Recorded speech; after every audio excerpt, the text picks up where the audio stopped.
Bienvenue dans Crème de Café, l'émission où l'on découvre des parcours qui inspirent et qui bousculent.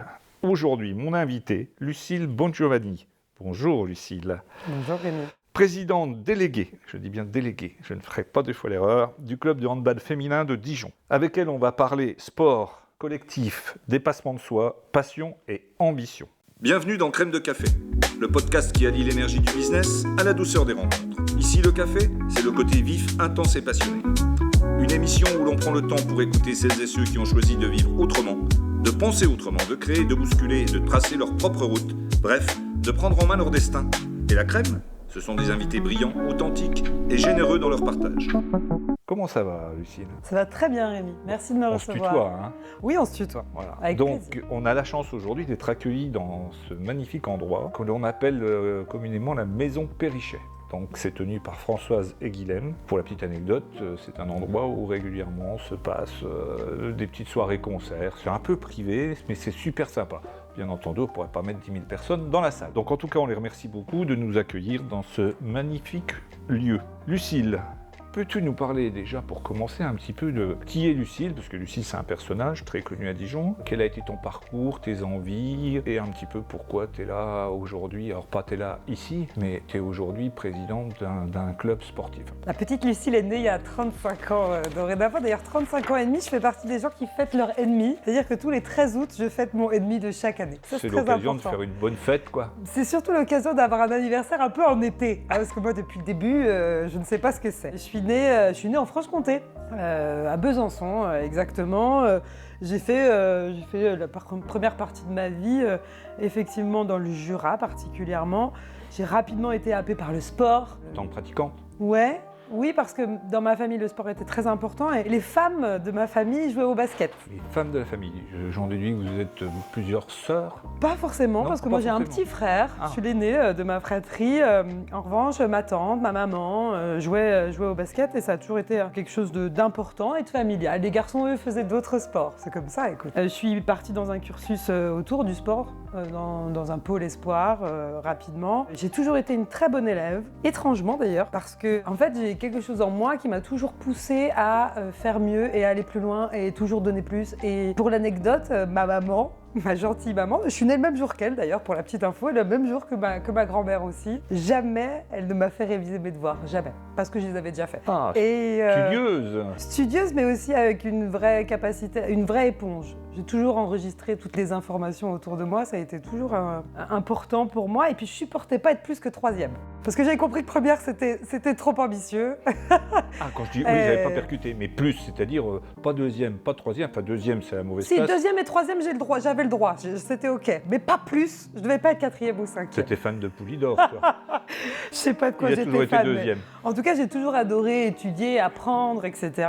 Le sport est venu au milieu. Je pense que j'ai toujours été une bonne coéquipière. J'ai jamais été la coéquipière qui brille, mais j'ai toujours été celle qui, si je pouvais jouer un peu physique et si je pouvais avoir 2-3 ennemis, ça ne m'a jamais dérangé. Si et seulement si j'aidais le collectif dans lequel j'évoluais. Oui, donc pas spécialement individualiste, plutôt du Non. sport collectif. Toujours. Le partage. J'ai fait de l'équitation et de la gymnastique. Alors la gymnastique, il fallait oublier.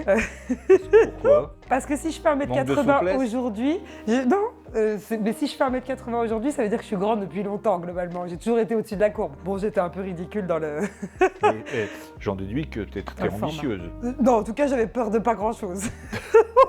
Si c'est ça, être ambitieux.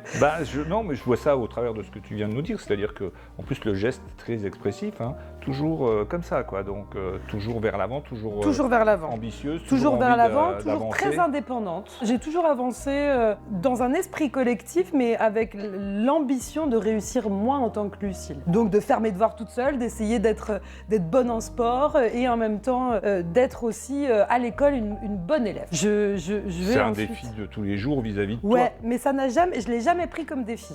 toi, ou comme naturel. En fait, c'est juste qui je suis. En fait, t'es comme ça, quoi. Ouais, et Oui. parfois ça étonne m'étonne, mais c'est vraiment Tu as été qui je suis. conçu comme ça. Oui, et je ne sais pas forcément l'expliquer. J'ai des parents qui... Ça, c'est l'histoire de ceux qui naissent le même jour. Hein. Tu sais, depuis 200 ans, tout le monde a la même date de naissance. Ah, peut-être, je ne sais Il pas. n'y a que l'année qui change. Je ne sais pas. En tout cas, j'arrive en 2003 en Bourgogne. D'accord. On vient s'installer à Nuits-Saint-Georges. T'as fait et à quoi partir comme de études? là, moi, Ah au bon. moment où j'arrive à Nuits-Saint-Georges, puis à Beaune, c'est l'époque du lycée. Donc, à la suite de ça, je fais une prépa. Parce que comme j'ai des bonnes notes, je vais en prépa Cachan, option économie. Et là c'est mon premier vrai échec.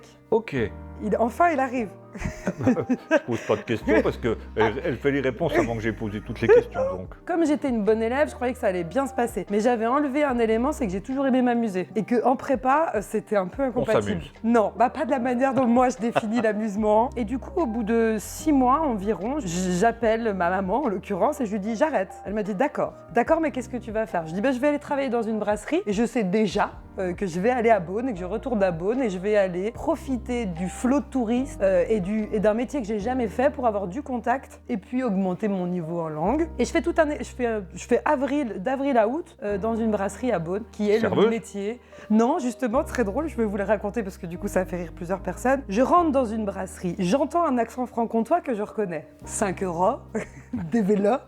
Et je me dis tiens, je vais peut-être pouvoir trouver du job ici parce que moi j'ai jamais travaillé en brasserie. J'ai fait les vendanges vertes, j'étais femme de chambre dans des hôtels, mais je ne sais pas travailler en brasserie, mais en tout cas j'ai envie, puis je me dis allez, je vais y arriver, et la personne en l'occurrence m'embauche dès le lendemain et me met en salle. À Beaune, il y a beaucoup d'Américains, je prends mon premier plateau, je m'en souviens encore, je me souviens de sa composition, tant et si bien que je l'ai renversé une fois, qu'on m'a dit de recommencer, que je l'ai renversé 2 fois, et puis qu'il fallait jamais s'arrêter. Je l'ai renversé une 3e fois sur les clients, qui ont trouvé ça très funny. Alors, c'était pour moi une catastrophe. Je n'y arrivais tout simplement pas.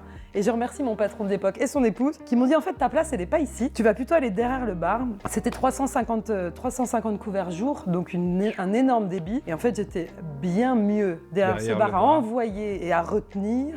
Et à consommer. Non, pas du tout. Pas consommer. À faire consommer, ça oui. Et puis j'ai adoré cet endroit. Et puis à l'issue de ça, j'ai fait BSB. À l'époque, ça s'appelait l'ESC Dijon. Ouais. J'ai fait le programme intégré du bachelor et puis ensuite le master. Et moi, j'ai la chance d'avoir vécu du coup dans des pays. J'ai vécu au Canada, j'ai vécu au Canada francophone, au Canada anglophone et en Espagne. Ok, alors tout à l'heure, tu m'as dit, j'ai 35 ans. Moi, j'aurais tendance à dire que tu as 55 ans. Ouais. Mais tu gardes ton aspect de 35 ans, parce que là, vu le parcours en très peu de temps, c'est phénoménal. Bon, moi, ça me paraissait normal, ça me paraît encore normal. Et j'ai l'impression que j'ai beaucoup de temps disponible. J'ai l'impression que tout est possible quand on a envie. Oui. Ça, c'est vrai. C'est ça. Oui, et qu'on est souvent nos seuls freins. C'est important pour nos auditeurs et nos spectateurs de l'entendre, parce que c'est vraiment la preuve que quand on veut, on peut. Oui. Les difficultés de la vie, tout le monde en rencontre, mais alors après, je dis pas que tout le monde est fait pareil, parce que bien entendu, on n'est pas tous calibrés de la même façon à la naissance. C'est d'ailleurs ce que beaucoup de gens ont tendance à oublier, c'est qu'il n'y a pas la plus grande inégalité de l'univers, c'est justement la naissance. On est tous inégaux. Et objectivement, mais quand on n'a pas de problématiques particulières ou handicap, etc., quand on veut, on peut. On travaille, on y va, on se fait peur, je suppose, de temps en temps. Je n'avance que comme ça, c'est terrible. J'aime me faire peur. Ouais. J'aime avoir du challenge. C'est quand même du défi, du challenge. Oui, parce oui, que vraiment.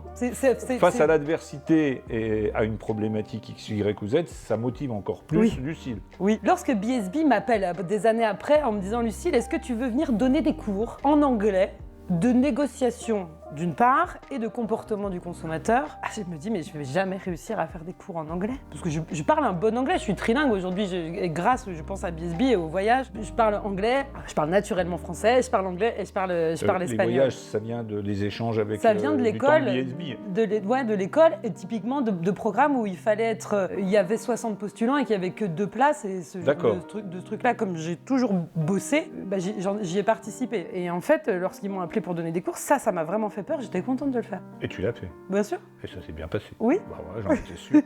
J'étais sûr de la réponse. Ouais, en fait, aujourd'hui, tu es une bonne ambassadrice de BSB. Oui.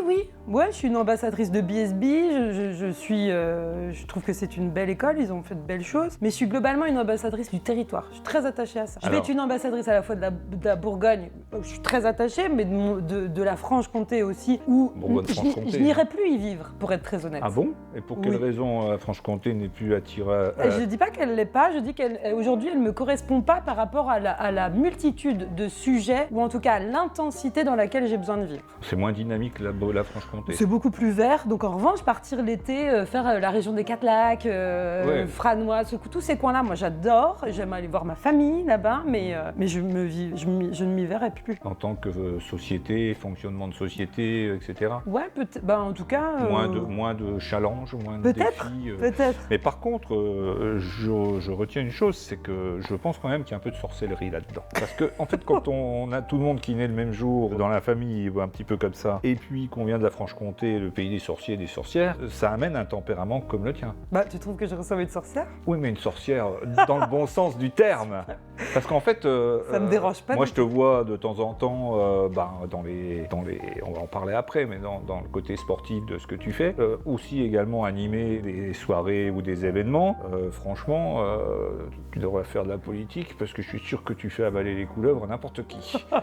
Voilà. Non, mais en fait, tu captives la foule, et ça, c'est très important. Et je pense que c'est ta personnalité, ton sourire, ta joie de vivre, ton envie, tes défis, tes challenges, enfin ce que t'es qui provoque cet engouement des gens qui sont devant toi. Ça, moi, je l'ai remarqué. Je suis très attentif à ce genre de choses. Et franchement, c'est une super qualité. En tout cas, c'est à mon sens, et je pense que tu penses un peu comme moi, c'est un super exemple pour les jeunes.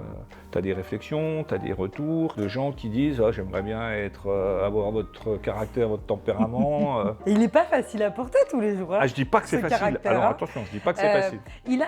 Il a une chose, ce caractère, c'est d'être clivant. C'est vrai. Oui. Et je te l'ai dit, même au début de mon parcours, c'était OK pour moi de ne pas avoir que des amis. C'est ça. C'est pas un problème. De ne pas avoir que des amis. D'accord, je peux avoir quelques ennemis. Si et seulement si mes amis sont d'une grande qualité. Et ça, pour moi, c'est ultra important. Il faut des ennemis, pas des ennemis Il en au faut sens... un petit peu qui permettent de se remettre en question, Voilà. de voir d'autres manières de vivre, de voir la vie et surtout de dire tiens, ça, j'y avais pas pensé, j'avais pas vu les choses de ce sens-là. Est-ce que j'ai inspiré des jeunes? J'en sais rien, je n'ai pas cette prétention. J'essaye juste de faire mon métier correctement.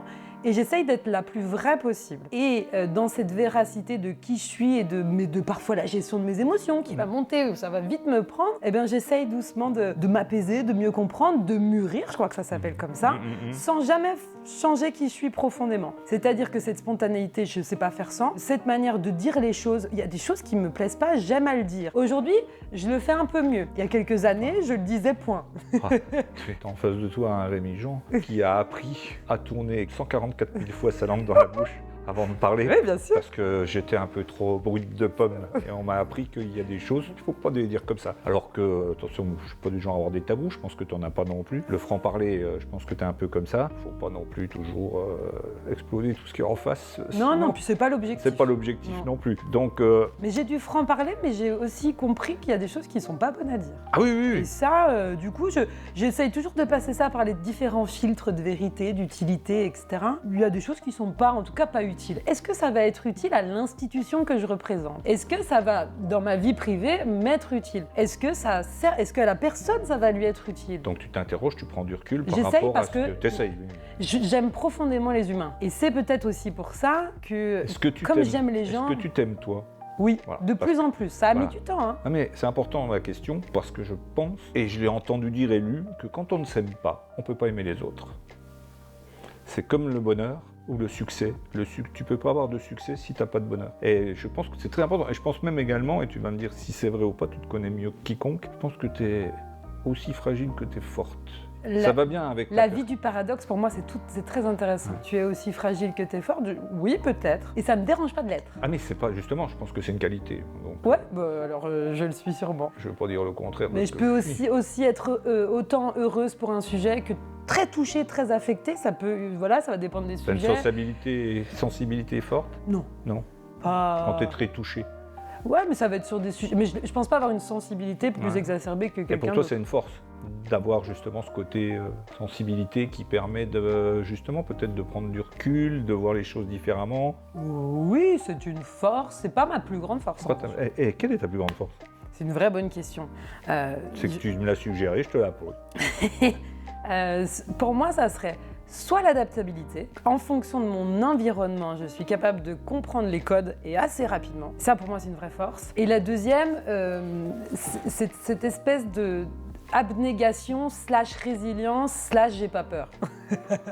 Alors, C'est entre les deux. ouais, enfin bon, je suis entièrement d'accord avec toi. Je trouve que c'est vraiment très important d'être capable de rebondir quand ça va pas, quand on est au fond du trou. Bon, la résilience, tout le monde en parle partout aujourd'hui, à croire que c'est le monde, mais c'est pas donné à tout le monde d'avoir de la résilience. Ah non, hein. Loin de là. Donc faut pas non plus faire trop de rêves, c'est pas si simple que ça. Mais en attendant, je pense que c'est très intéressant, c'est surtout un bel exemple pour les autres. Ça, c'est le plus important. On va juste faire une petite pause de pub, Bien sûr. et puis on reprend juste après sur le côté sportif. Club Cap Nord. C'est bien plus qu'un réseau. Ce sont des dirigeants, des créateurs, des esprits libres qui se retrouvent pour penser, agir, bousculer, créer du lien dans la convivialité.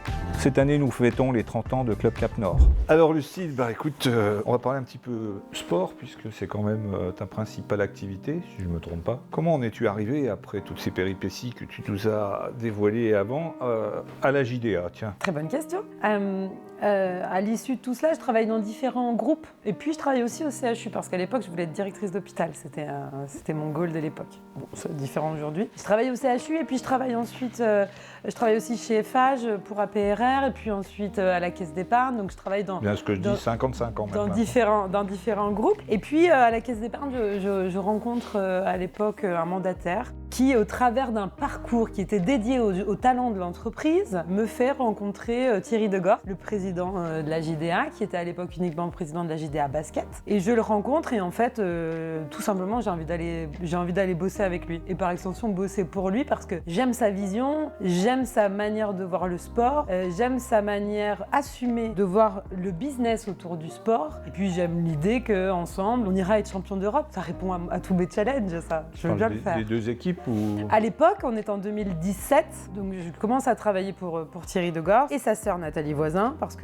c'est vraiment familial et pour le coup, les deux sont très impliqués. C'est le moment du rachat de l'ex-CDB, Cercle Dijon-Bourgogne, par la JDA Basket, pour créer ce club omnisport. Je commence par le club affaires et ensuite j'arrive officiellement à la JDA, au moment de la mutualisation. C'est-à-dire en 2018, il y a 7 ans et demi aujourd'hui, sur la création de ce club omnisport et des fonctions support qui y seront rattachées. Donc je m'occupe à l'époque de trois divisions, 3 services qui sont le commerce, la communication et l'événementiel. Oui, compte tenu de toutes tes expériences des années d'avant, tu avais plein d'atouts pour intégrer... J'avais quelques atouts, plein je sais pas. Ah si, moi je trouve qu'il y en a beaucoup. J'avais en tout cas... déjà j'avais envie. Oui, c'est déjà vachement bien d'avoir la volonté. J'avais envie d'apprendre encore, parce que ça c'est un trait de ma personnalité. Encore aujourd'hui, j'adore apprendre, j'adore ça. J'adore apprendre, me cultiver, me tromper, recommencer, apprendre de nouvelles choses. Le travail te fait pas peur? Non, j'adore travailler. Bon, on est bien d'accord.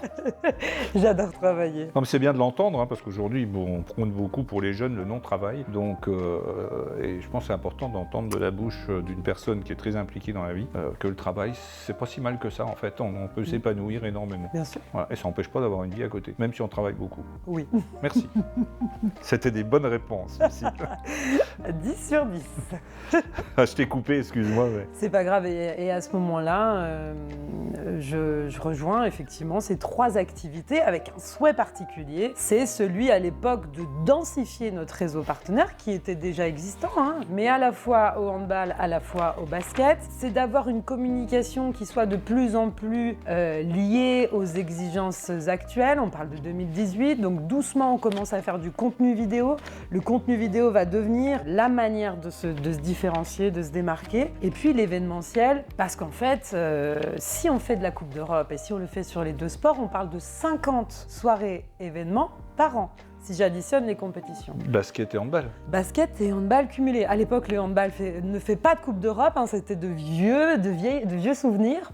Le basket reprend doucement une activité en Coupe d'Europe dans ces années-là. Donc on commence à réintensifier le nombre de matchs par soir parce que la performance, elle, sportive, suit au basket à l'époque énormément. Et le hand, il faut le reprendre, le remonter, repartir du bel héritage qui nous a été laissé quand même, parce qu'on parle d'un club très puissant qui a eu une belle histoire, qui, sur les 30 dernières années, a fait plus de 25 participations en Coupe d'Europe. C'est impressionnant. Et donc, il faut continuer sur cette voie-là, il faut réimpulser quelque chose et surtout, il faut donner du sens. Alors, le handball, c'est un sport collectif, comme le basket d'ailleurs. Implacable. Qu'est-ce que le collectif t'apporte dans ta vie personnelle? Qu'est-ce que ça t'a apporté? Qu'est-ce que ça t'a inspiré pour ta propre vie?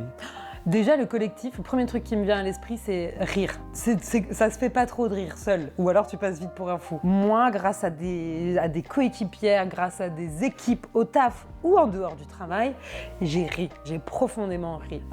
Parce que quand on partage, quand on bosse ensemble, quand on sue vers un même objectif, tu es habillé, tu es en tenue de match, tu es venu pour gagner, tu es le lundi matin sur la réunion de lancement de la semaine, pareil, on a un objectif, on y va ensemble. Mais si tu le vis avec quelque chose d'assez sain et d'assez simple qui est « je suis là, je suis qui je suis et je suis prêt », à en découdre, à donner tout ce que je peux pour le projet, ça emmène aussi vers une forme de « ok, on y va, de toute façon, on est tous ensemble, donc viens, on rigole ». On rigole parce que ça nous fait du bien.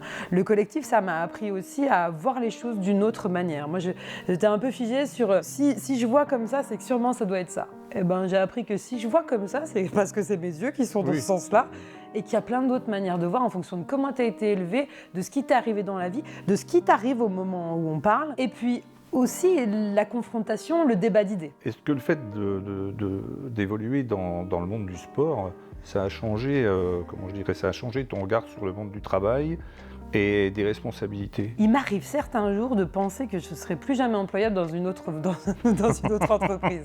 Tous les jobs, globalement, tous les domaines ont leurs us et coutumes. Oui. Le sport, ça va très vite. Le temps est très court. On n'a pas le temps d'attendre de voir si on est performant.